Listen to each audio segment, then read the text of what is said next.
px cancels out. So n cancels.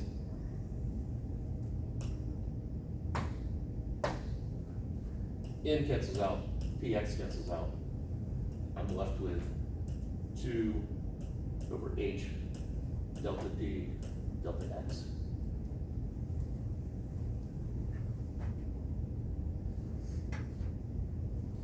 So, and once again, I'm dropping my subscripts because that seems to be the way the one is going. So on the left-hand side, I have frequency times time. What's the relationship between frequency and time? Or frequency and period? 1 over the frequency period. Yeah. So this change in frequency times change in time, yes, there's, again, pseudo derivation. That's going to be, think of it as 1. And so then if I look at the momentum times the position, that's going to be equal to h over 2.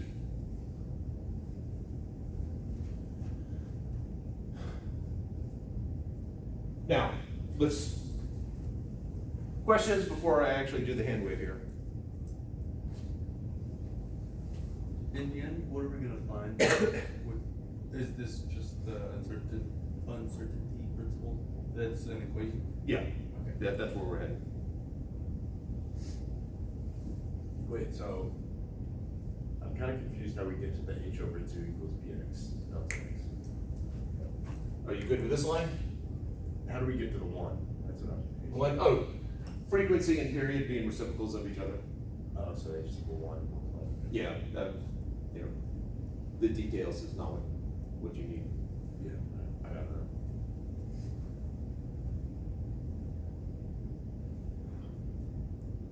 All right, pseudo derivation, so now let's jump a little bit here.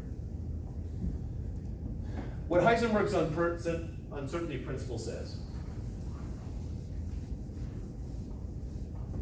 is that my uncertainty in the momentum times the uncertainty in the position is going to be greater than or equal to h bar over 2. Now I've added in a factor of 2 pi here, which is not over there. It's very difficult to actually find derivations because most of the textbooks I was looking in gave us h over 2 and then they just hand waved the h bar. And then I got distracted before I figured out where the 2 pi comes from. Wait, so the hand wave isn't because we can't do calculus, it's just that's how this formula is derived? That's the way it is derived in the textbooks where I was looking. The Rayleigh-Jeans law, which I hand waved through last time, finding that derivation is incredibly difficult to do because there's a whole lot of skipping steps, especially since the law is wrong. Books don't spend a lot of time on it. There are just some things that textbooks typically just skip over. You said the law is wrong. The Rayleigh-Jeans law. Yeah, Yeah, it's wrong. yeah. We talked about that. Because the black body radiation does this maneuver and the Rayleigh-Jeans does this, shoots off to infinity. Or And we're not dead, so there's something wrong there.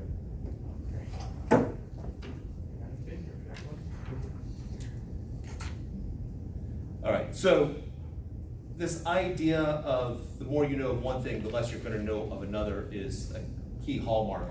There are 3 sets here that, and it looks like I have just 2 of them written down. Energy and time is another set.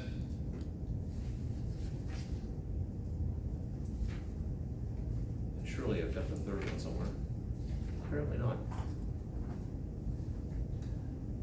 So the more we know of time of an incident happening, the less we'll know of the energy involved. But the first one leads to, of course, physics humor, which is the type of thing that rarely do you laugh out loud unless you are mocking. More of an internal appreciation of the joke. Heisenberg and Schrödinger are going down or driving. Heisenberg's behind the wheel, get pulled over by a police officer. Police officer walks up to Heisenberg and says, "Do you know how fast you're going?" He goes, "No, but I know where I am."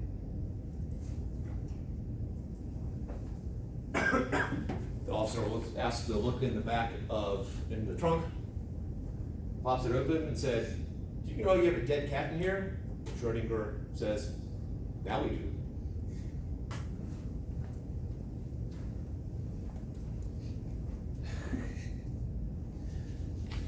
Later on, middle of the night, you'll wake up laughing. Your parents will think you're crazy. So with these equations or relationships, when you have more of one of them, you have less of the other? Yeah, at minimum, that the more you know of one, the less you would have of the other, yeah. And, You might know little information about both. That's why it's a greater than or equal to. and the second one is the exact same, just different Yeah, values. yeah, it's same relation. Same relationship, you can derive one from the other. So this definitely puts a limit on our knowledge. That there's this idea that if you know where everything is and how the velocity, I think this was a Newton thing, then you could predict the future. And what quantum has done is said, well, no, we will never know enough. We will never have enough detail on everything or anything in order to be able to make that prediction. And two, quantum physics is driven heavily by probability. The best you could do, even if you knew where everything was, is to come up with most probably something that's going to happen, not that it actually will. Like shooting the electrons at the double slit. There's no way really to know which slit it's going to go through, assuming you want to treat it like a particle.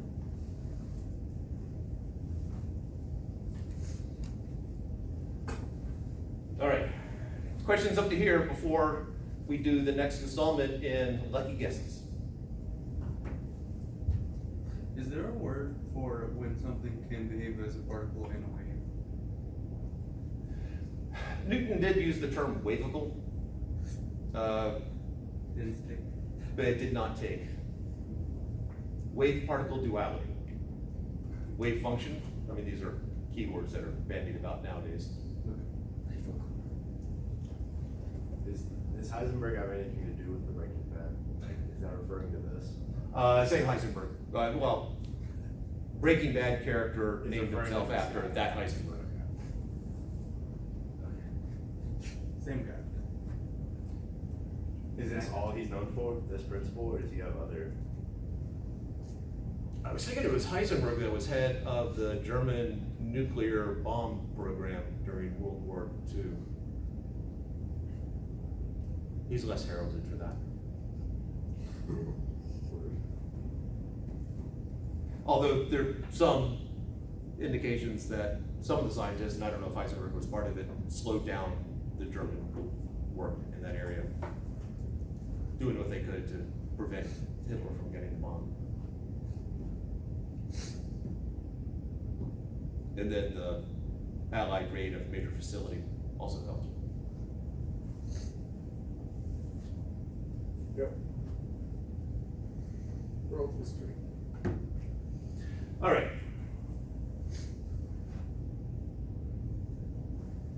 How do we actually describe this stuff?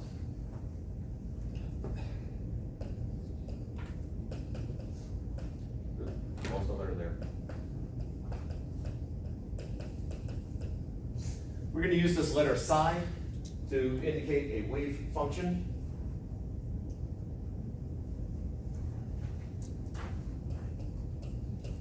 And the wave function is going to be the description of these particles that sort of the wave form of it.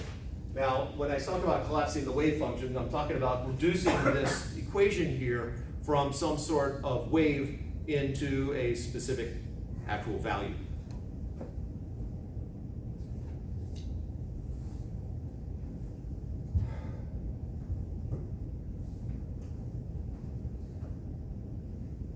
as a wave function.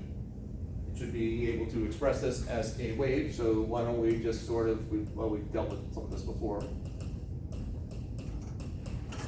That is the lowercase k, that's the wave number. Now time is not involved in that, because if you recall when we derived the speed of light, we had kx minus omega t. We're deriving what's known as the time-independent Schrodinger equation. Oh, we're not gonna use time. We are not. We are going to assume that we don't want to get that kind of complication. But if you want. How much longer would it take to have time there? If I were clever today, or ever, I could come up with a nice little twist of words on that. I can't, so, too much time. Time takes too much time. Still not clever, but. It's Monday. Wednesday, that's Wednesday we're gonna be unhand waving all of the hands. First, let me teach you calculus. Let's derive Kepler's laws from scratch. How long would that take? When I recorded the videos, there were 7 videos, take about, assuming you know calculus. Well, no, you have to That's teach after. calculus first. Yeah. So 8 weeks. 8 weeks. This. All right. Kinetic energy, capital K. All of you know the formula, and you're about to recite it in unison to me. The formula for kinetic energy is some nice unison there. We'll work on enthusiasm at some point. That wasn't part of the contract. So that is m v squared over 2, and I can multiply top and bottom by mass. So I have m squared v squared on top, which is just the momentum squared over 2m. Again, nothing earth shattering there. Wavelength is h over p, which known as the Broglie. I think I wrote it up on the board last night, but just in case. And pronounce it with a French accent. I think it's the Broglie, as opposed to de Broglie. It depends on if he went to Ellis Island or not. So that's known as the de Broglie wavelength. And I know from other stuff that we have done and math that that is equal to 2 pi over the wave number. That's a lowercase k.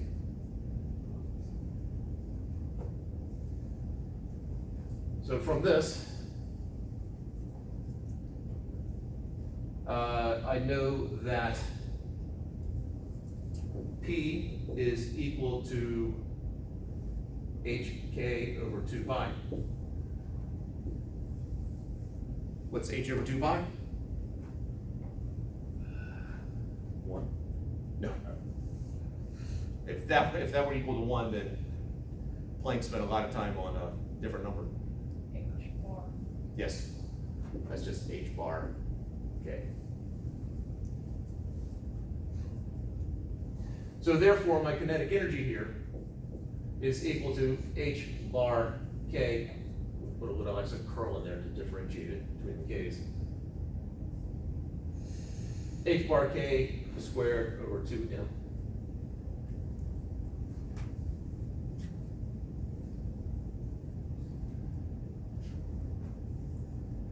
K squared. That looks more like a bar, right overzealous.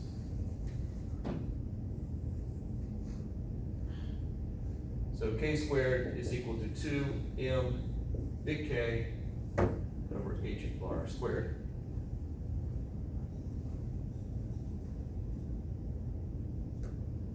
And we're going to leave that for a moment. We'll come back to it.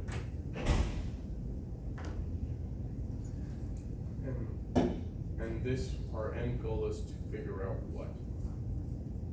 we have this idea of objects who behave as waves. Right. So what we're doing here is trying to figure out how we can manipulate that.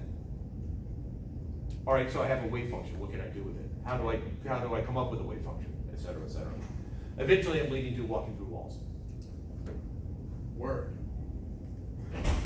All right, so I have this function here of psi equal to this. What is the slope of that function?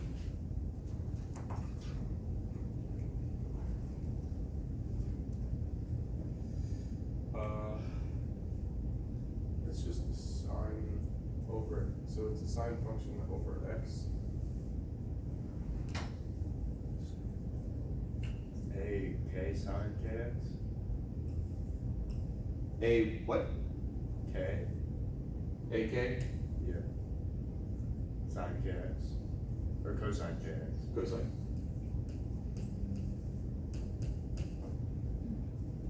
We did this a couple weeks ago.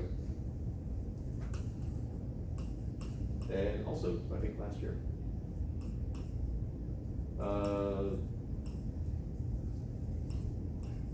So if you do the slope of the slope, that's the more common form of it. If I tried to pretend it's not a derivative, so change over the change in x of change in sine over the change in x. I'm doing the slope of this graph. What is that? AK squared? Or negative AK squared sine KX? So that's just negative k squared. Negative k squared times a sine kx, which is what I started with.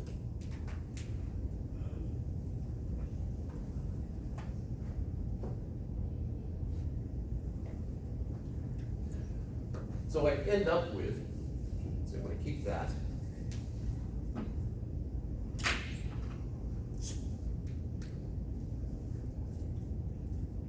So the change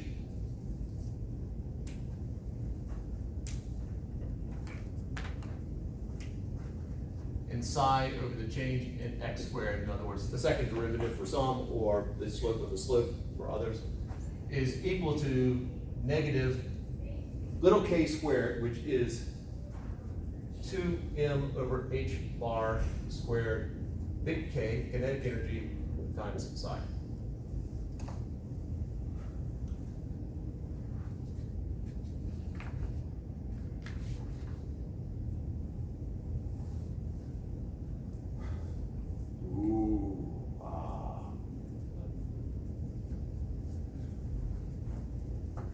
That's kinetic energy.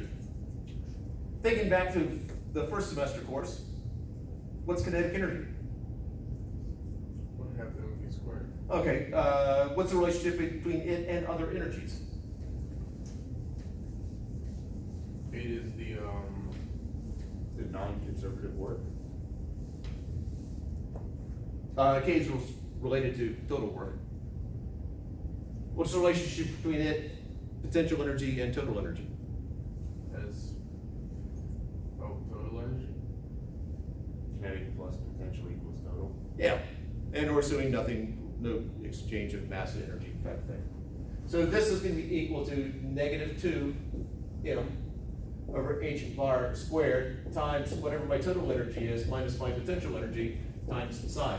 Now, for whatever reason, suddenly potential energy becomes a V instead of the U that it is in pretty much most textbooks. When you start out, at some point it just says, well, we're going to use V instead of U. Yeah, this is not electric potential, as we've used V before. This is potential energy.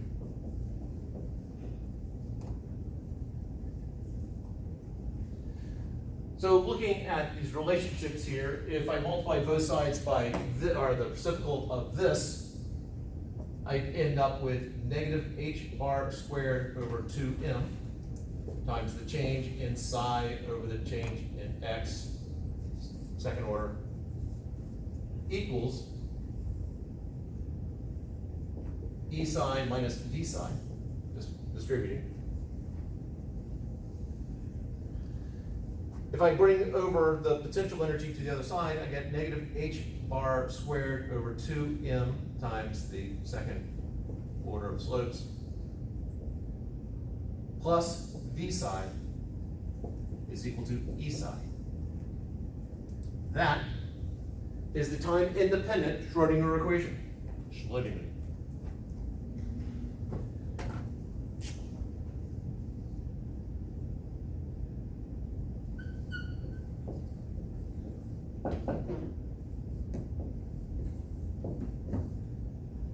Schrodinger. Except said with a better German accent.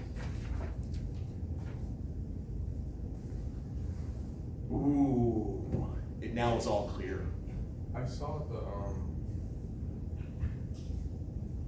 when we were in chemistry, I looked it up, the Schrodinger equation, and I'm assuming this was the one with time. Whoa, this long. Or that might have been the word for it, but like, if you might be too young for this, I don't know how SeaWorld is dealing with its killer whale or orca exhibitions nowadays, especially since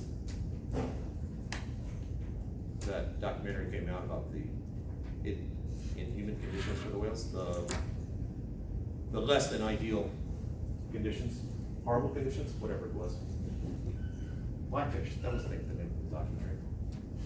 so, But they were trying to show that kids were smarter than adults, and so they put up a simple math problem for the kid, and they put up what actually was the time-dependent Schrodinger equation up for the adults. so Yes. left of the equation, the equal sign is the Hamiltonian operator. Okay, so let's talk about the operator. Notice I have a psi here and a psi here. This could also be written as negative h bar squared over 2m delta squared over delta x squared plus v